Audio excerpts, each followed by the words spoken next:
Welcome to my channel NSR digital classes. दोस्तों, आप लोगों का स्वागत है मेरे यूट्यूब चैनल में। पहले हमने क्वेश्चन नंबर 8 तक कंप्लीट किया, तो चलिए इसको स्टार्ट करते हैं। देखिए लिखा है क्या, a square plus b x plus c equal to 0। समीकरण का एक मूल दूसरे मूल का दोगुना हो तो दिखाएं B square 2b² equal to 9ac। ठीक है, तो यहाँ पर हम क्या करेंगे, मान लेंगे कि दोनों मूल जो है वो एक कुछ भी, ठीक है। माना जो पहला मूल है, पहला मूल अल्फा है, ठीक है। तो दूसरा मूल क्या होगा, इसका दो गुना। तो हमारा जो दूसरा मूल है वो क्या होगा, 2 अल्फा, ठीक है। तो ये दोनों मूल हो गए। अब हम जानते हैं कि मूलों का योग और मूलों का गुणनफल क्या क्या होता है, तो वैसे ही हम निकालते हैं। अब लिखते हैं मूलों का गुणनफल या फिर मूलों का योग, जो मन करे। चलिए मूलों का योगफल निकालते हैं। मूलों का योगफल क्या होता है, -b/a इस तरह का होता है। तो यहाँ पे तो b और a और c सब एक जैसा दिया हुआ है, तो हम इसी को यूज करेंगे। तो मूलों का योगफल यानी कि अल्फा प्लस 2 अल्फा। तो इसलिए यहाँ पे क्या हो जाएगा, alpha plus 2 alpha equal to -b/a। तो यहाँ से 3 अल्फा बराबर -b/a ये हुआ, और अल्फा का वैल्यू यहाँ पर से निकाल लेते, तो अल्फा बराबर क्या हो जाएगा, -b/3a। इसको समीकरण 1 दे देते हैं। अच्छा, अब दूसरा क्या है, मूलों का गुणनफल, दोनों ही निकालेंगे। तो मूलों का गुणनफल, मूलों का गुणनफल क्या होगा, अल्फा इंटू 2 अल्फा बराबर c/a। ये पता है मूलों का गुणनफल क्या होता है, c/a। तो यहाँ पर से क्या हो जाएगा, alpha into 2 alpha equal to c/a। तो यहाँ से देखते हैं क्या होगा, ये तो 2 अल्फा स्क्वायर गुना हो रहा है चूंकि, तो alpha into alpha, alpha square, 2 alpha square equal to c/a। अब यहाँ पे हम क्या करेंगे कि ये जो समीकरण 1 में अल्फा का मान है -b/3 है, इसको पुट करेंगे। तो यहाँ पे हम लिख देते हैं अल्फा का मान रखने पर, अल्फा का मान रखने पर हमारा क्या हो जाता है, यहाँ पे 2 अल्फा स्क्वायर यानी कि हम क्या लिखेंगे, -b/3a होल स्क्वायर बराबर c/a। ओके, तो इसको सॉल्व करते हैं। अब 2 माइनस का स्क्वायर प्लस हो जाता है, तो यहाँ पे क्या हो जाएगा, b² माइनस 3 का square 9a² equal to c/a। अब 2 को मल्टीप्लाई कर देते हैं इसमें, तो ये हमारा सवाल हो गया क्या, 2b² bye 9a² equal to c/a। Okay, अब हम करते हैं क्या, हमको b² इधर ही चाहिए, तो 9a² को दूसरी तरफ लेके जाएंगे, तो ये हो जाएगा 2b² equal to 9a² c/a। तो यहाँ से a और ये a² का स्क्वायर चला गया, तो बचा a सिर्फ। तो ये हमारा हो जाएगा 2b² इक्वल टू 9ac, और यही हमें प्रूव करना था। तो यहाँ पे प्रमाणित हो गया, तो यहाँ पे प्रूव्ड, और ये कंप्लीट हुआ। नेक्स्ट क्वेश्चन करते हैं। देखिए, जिस समीकरण के मूल x² plus px plus 1 equal to 0 समीकरण के मूलों के विपरीत हो तो उस समीकरण को ज्ञात करना है। तो सबसे पहले तो हमें इसका मूल निकालना पड़ेगा, ठीक। तो यहाँ पे हम क्या करते हैं, पहले मान लेते हैं कि माना समीकरण जो यहाँ लिखा हुआ है x² plus px plus 1 equal to 0 के दो मूल अल्फा और बीटा हैं, ठीक है। अब यहाँ से हम क्या करेंगे, यहाँ से हम करेंगे अल्फा और बीटा का दोनों मान निकालेंगे, दोनों यानी कि मूलों का योग। तो मूलों का योगफल यानी कि क्या होगा, अल्फा प्लस बीटा। तो मूलों का योगफल क्या होता है, -b/a। तो यहाँ पे b की जगह पे क्या है, p, और a की जगह पे 1 यानी कि -p/1। तो मूलों का योगफल क्या हो गया, अल्फा प्लस बीटा बराबर -p। अब मूलों का गुणनफल निकालते हैं। तो मूलों का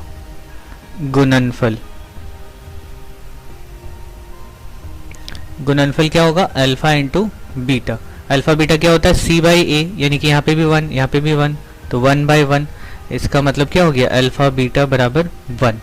ठीक, तो ये हमारा एक निकला और ये एक निकला, ये दो निकले। अब हमें क्या करना है, यहाँ से जैसे पूछा है कि जिस समीकरण के मूल इसके मूल के विपरीत हो, विपरीत मतलब क्या, उल्टा, 1 ये दोनों। तो अब जो दूसरा समीकरण है उसका मूल क्या होगा, तो जो दूसरा समीकरण है, तो दूसरे समीकरण के मूल क्या होंगे, 1/अल्फा और 1/बीटा। इस समीकरण के मूल का उल्टा, इस समीकरण के दो मूल अल्फा बीटा थे, तो दूसरा समीकरण हमें जो निकालना है उसका मूल क्या होगा, उल्टा, 1/अल्फा 1/बीटा। तो अब यहां से हम इस समीकरण का मूलों का योगफल और मूलों का गुणनफल निकालेंगे।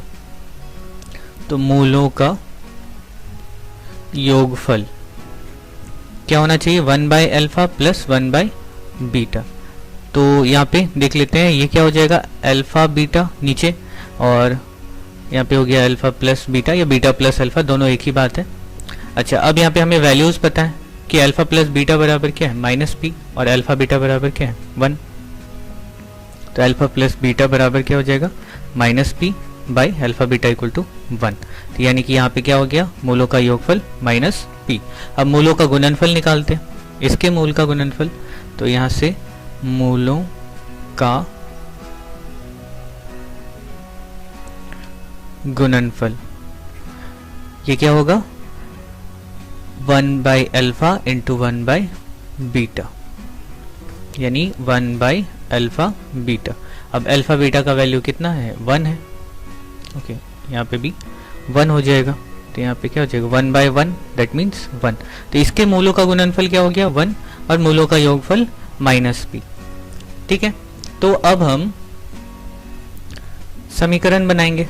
तो समीकरण किस तरह से बनता है, तो हमारा समीकरण कैसा होता है, तो इसीलिए समीकरण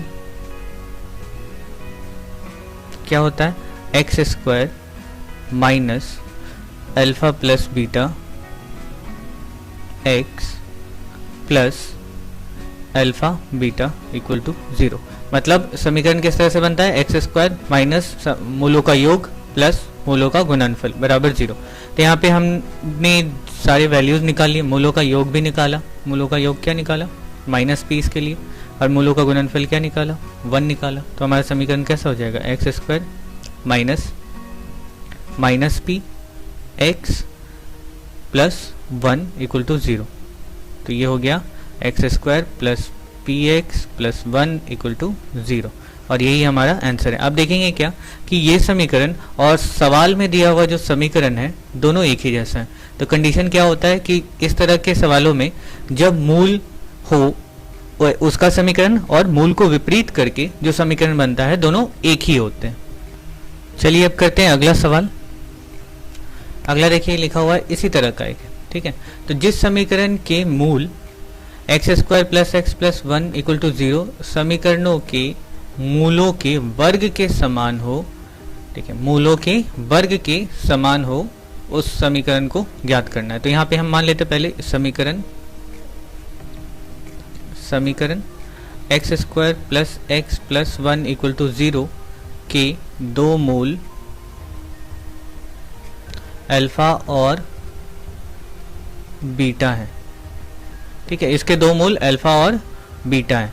अब हम क्या करेंगे, इसमें वापस से मूलों का योग और मूलों का गुणनफल निकालेंगे। तो मूलों का योगफल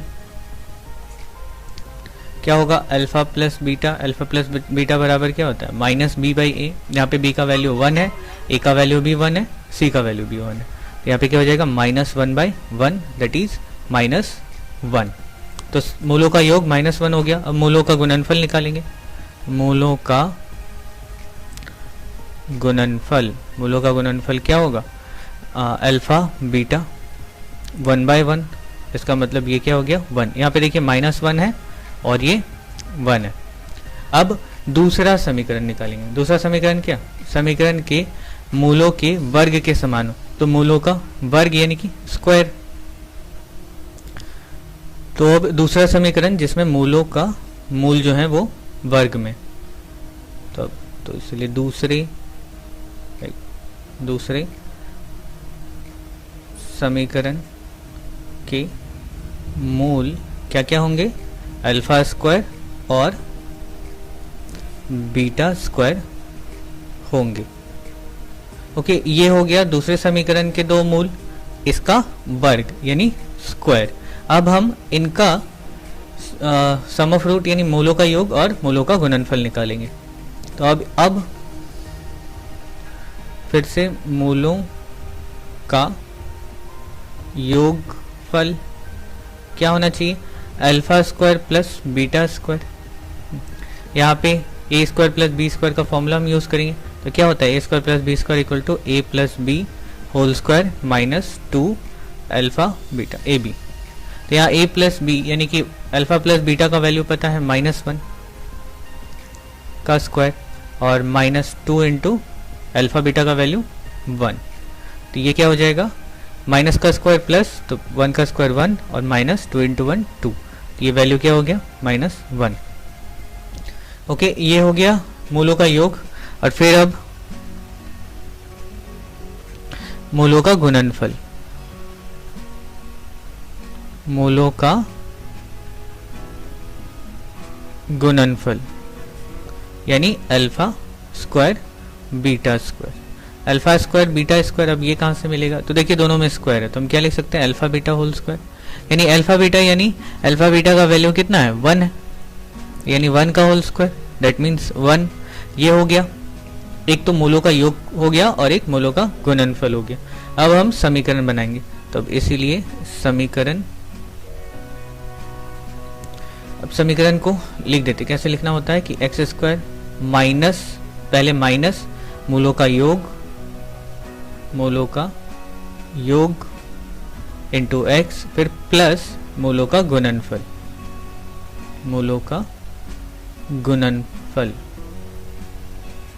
बराबर 0। तो ये रहा हमारे समीकरण लिखने का तरीका।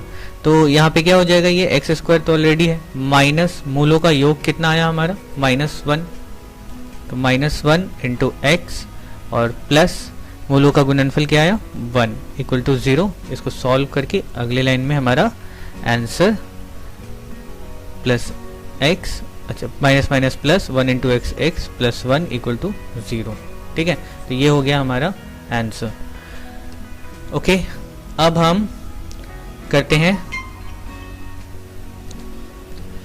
अभी के लिए बस इतना ही। अगले वीडियो में मैं सारे आपको शॉर्ट क्वेश्चंस करवा दूंगा। ओके, वो वीडियो आए हैं तो अवश्य सब्सक्राइब करें और बेल आइकॉन दबाना ना भूलें ताकि मैं जो भी वीडियो अपलोड करूं सबसे पहले आपके पास पहुंच